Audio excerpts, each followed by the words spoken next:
શું તમારો હાલોલ વાળાનો હાકલો છે યાર, વારી જાવ યાર. આઈ respect you from the bottom of my heart. મળે નદીયું સમંદર ને એના નીર તો જુઓ, મન તો મારું છે તમને મળવાનું, થોડી રાહ તો જુઓ યાર.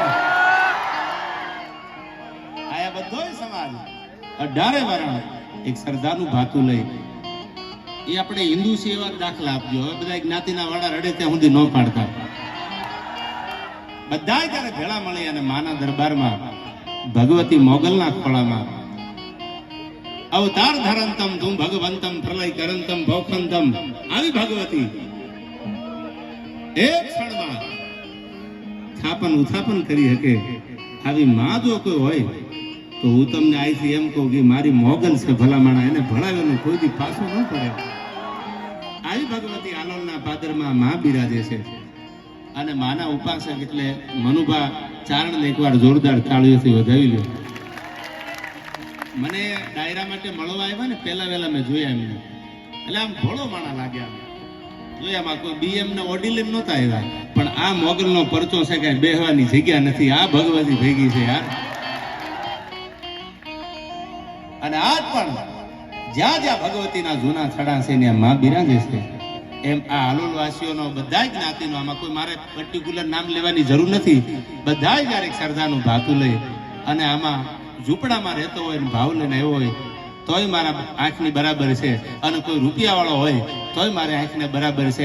આપણા માટે આ બધાય હરખા છે. સરદારનું ભાતું લઈ અને જ્યારે મોગલના ખોળામાં આપણે એના બાળકો બની અને માને રીઝવવા માટે સમય સમયની રીતથી આ રાતને અંજવાળી છે. આ રાતનું અંજવાળું કોઈ એકથી ન પડે.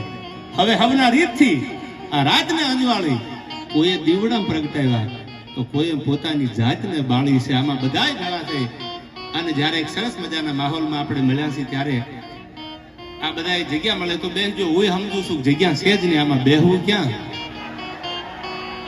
એટલે આનંદ કરવો છે. માની વંદના કરી અને પ્રસંગો ગીતો આગળ ઉપર હું તમને કહેતો જાઉં. થોડીક ધીરજ રાખજો, લાગશે વાર પણ આવશે મજા યાર. અને આવો ને આવો હાકલો કરશો તો આંતરડા કાઢીને હાથમાં આપી દે યાર. કારણ કે સોદા પ્રેમના હોય છે અને દુનિયા જીતવા માટે પ્રેમની જરૂર છે. બધાય ભગવાને અવતાર ધારણ કર્યા, પણ તમને નહીં ખબર હોય, ખબર હોય તો સાંભળી લો. કૃષ્ણ પરમાત્મા 5,500 વર્ષ પહેલા દ્વારકા વાળો વ્યાઈ ગયા સાહેબ. બધાય ભગવાને પોતપોતાના અવતાર લીધા. રામા અવતાર લીધો, મચ્છા અવતાર લીધો, કલગી અવતાર લીધો, વામન અવતાર લીધો, એક એક ભગવાને અવતાર ધારણ કર્યા અને છેલ્લે કૃષ્ણ અવતાર ભગવાને પૂર્ણ કર્યો. એ પૂરો કર્યા પછી ભગવાન કેટલી વખત આવ્યા એ તમે ઇતિહાસ વાંચો તો ખબર પડે. આવતા જ રહ્યા છે. જ્યાં જ્યાં જરૂર પડીને મીરાબાઈના ઝેર પીવા દ્વારકા વાળો આવ્યો. એક નહીં, બે નહીં, 52 વખત તો નરસિંહ મહેતા માટે આવ્યા. હજી તમે આકલો કરો તો હજી પાછો દ્વારકાના દેવળથી આવે. એમ આપણો સનાતન ધર્મ, આપણી આ બધી માતાઓ, બહેનો, વડીલો, આમાં બધા એટલા બધા ડિસિપ્લિનથી આ ડાયરો માણો છો અને આવી જ મર્યાદા સભર આપણો ડાયરો માણજો. અને જે સ્વયંસેવકો છે જ્યાં ખૂણામાં ઉભા કોઈ બાઇક ગાડી પાર્કિંગ કરાવતા હોય, વ્યવસ્થા જાળવતા હોય, એને એકવાર તાળીઓથી વધાવી લો. એનો આમાં સિંહ ફાળો છે. આ વાસુકી અને મારો અવાજ જે તમારા કાન સુધી પુગાડે છે એ વાસુકી સાઉન્ડ તમારા કાનગેટને એકવાર જોરદાર તાળીઓથી વધાવી લો. ત્યારે ભગવતીને યાદ કરવી છે, માતાજીને.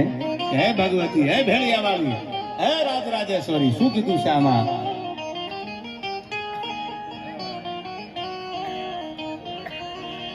તો બ્રહ્મલોક મઢડા